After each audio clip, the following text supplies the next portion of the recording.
Hi, and welcome to our presentation on DCFS and CPS in the Black Experience. This presentation is put together by Rachel Anderson, Haley Santelli, and Lacey Bomer.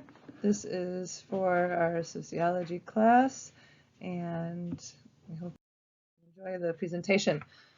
We're going to start out with just a brief description of what CPS and DCFS are. CPS is also for Child Protective Services.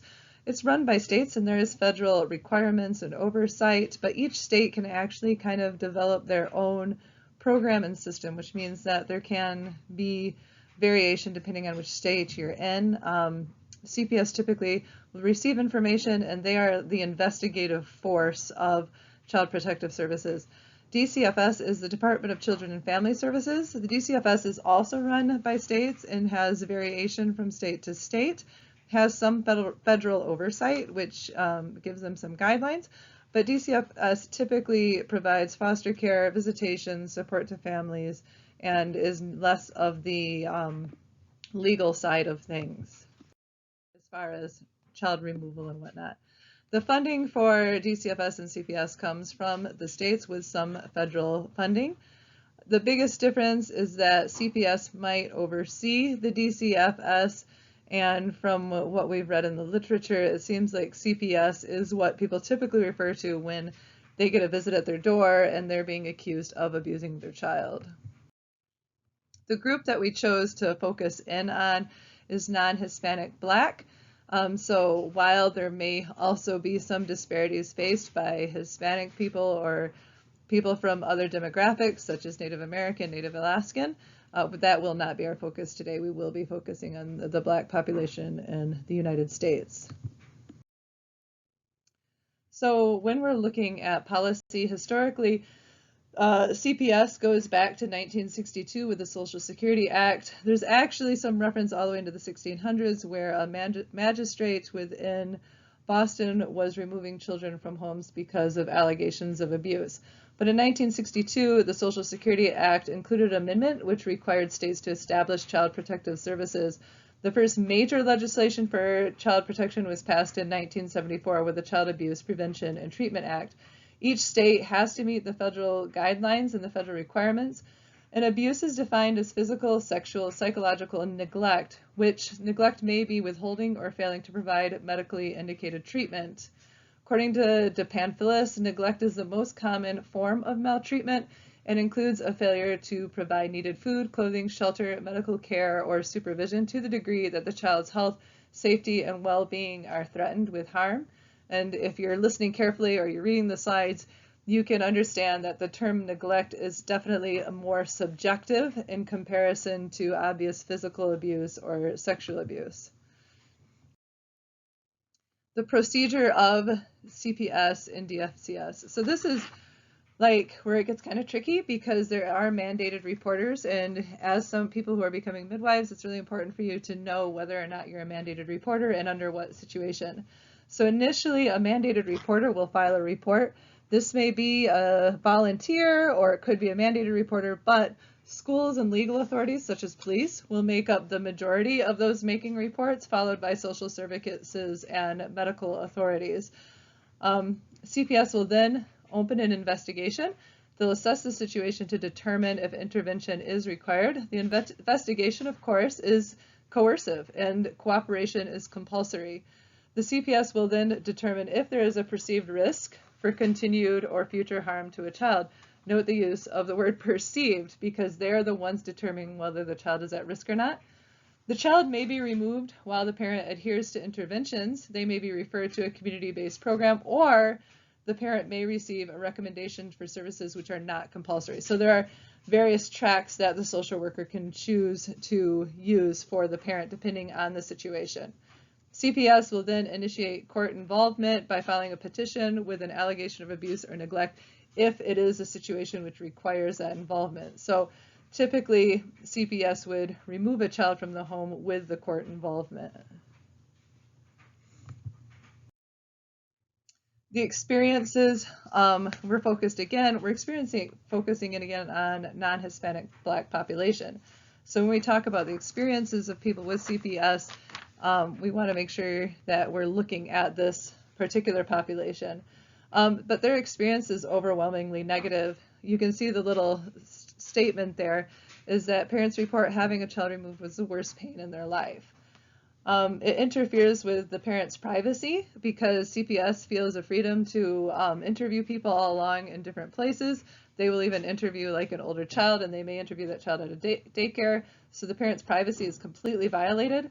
Parents typically feel a loss of power and that the power dynamic is completely imbalanced.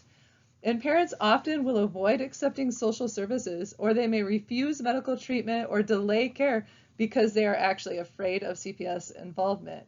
Most parents report feeling discriminated and that the treatment of CPS was unjust and stigmatized. So CPS protocols privilege longstanding white family norms and marginalize Black family norms. Obviously, if we're looking back all the way to the 1600s with a magistrate pulling children out of people's homes, we are looking at a predominantly white empowered system that has been created, and historically CPS is based on that system. Black people have reduced access to mental health care, which is also a factor in why abuse might be happening, or why CPS will perceive that abuse is happening. Black people also have reduced care for chronic illnesses, and that may impact their interaction with CPS. If you're chronically ill, you're going to have a harder time meeting any expectations that CPS might require. Black families have higher rates of extreme poverty, which is directly correlated with higher rate of interactions with CPS for child neglect. Again, that word neglect is very subjective, so if you're in poverty, CPS can decide that you're neglecting your child. These families are labeled as failing to meet basic safety and well-being needs, as well as resource deprivation.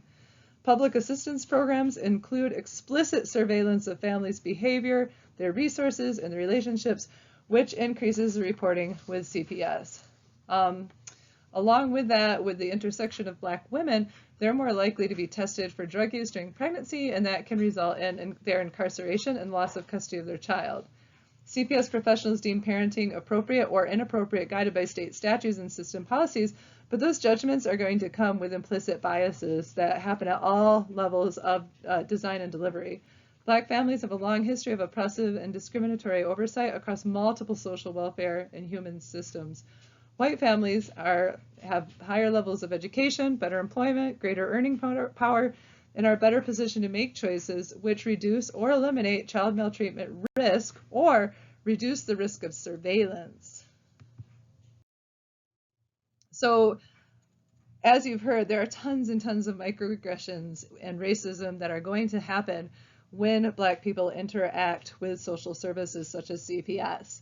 So a lot of services are going to be based upon stereotypes. They're going to come in and they're going to assume that neglect is happening because perhaps this parent is lying on the sofa because they have a chronic illness. The social worker isn't necessarily going to take the time to find out that this person has a chronic illness that they don't have insurance to cover, or when they go in to get treatment, they're not receiving the treatment that's needed. They're not able to access a higher level of private health care or a doctor who's able to take the time to really help them out. Social workers are inherently going to be putting down their clients in subtle ways. At the beginning, we talked about how CPS is inherently coercive and that the parent has no choice but to interact with them. And they might make so-called voluntary recommendations, but those aren't actually voluntary because if you refuse, you can lose your child. So then we look at the children themselves. Black children make up 25% of the foster care population. Then there are really low adoption rates for reunification, and so these children might be shifted from one foster care to another because those people who are foster homes may only take the child up to a certain age.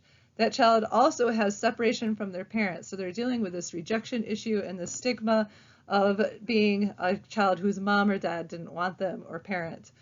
Often there aren't culturally competent placements for these children, and these children may face maltreatment even in the foster care system. It's hard for these children to transition into adulthood. There's a very strong lack within the United States of transitioning foster care children into adult situations and into adult living situations, because once they hit 18, they're out of the system and they're on the street and they have to figure it all themselves. And then they're carrying around the PTSD and the emotional issues of having been removed from their home in the first place, which of course is going to increase the risk of incarceration and homelessness. Challenges faced by parents. There's additional drug testing typically for Black families during pregnancy and with looking for jobs and from just interacting in daily life. Of course, we have the increased allostatic load faced by people who are Black. And then there's extra cost because they're trying to get to places where they can get drug testing. The drug testing costs money itself. There's just layers of issues there. And then, of course, you have unnecessary involvement from CPS, which is going to perpetuate bias and fear of birth. It's increasing that allostatic load. Finally, there are things that we as midwives can do. We can be educated ourselves and educate our fellow midwives. We should be challenging the norms. Don't just accept that the only way to deal with something is through CPS. If you have a family that might be facing like an abuse issue, make sure that you're dealing with that early in your interactions with them, with not necessarily reporting them, but finding ways to get them support, whatever you might have in your community. Advocate for people, advocate for your clients.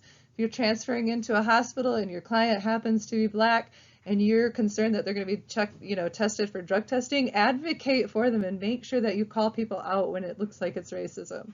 Support people, support different ways of living and ways of raising children. And you don't need to question people and what they're doing with their children all the time. And then amplify voices. When you hear a story of what somebody suffered, make sure you're acknowledging that suffering and that you are being an amplification for them. Don't talk over people, though. Just reminder, we're not supposed to talk over people, but support them and make sure that we're present for them and we're able to speak when people want us to. And then mentor those around you so that they can realize that these are a problem. These things are a problem. Very quickly, here are our references, and thank you so much for listening to me talk today, and I hope you enjoyed this presentation as much as we enjoyed making it.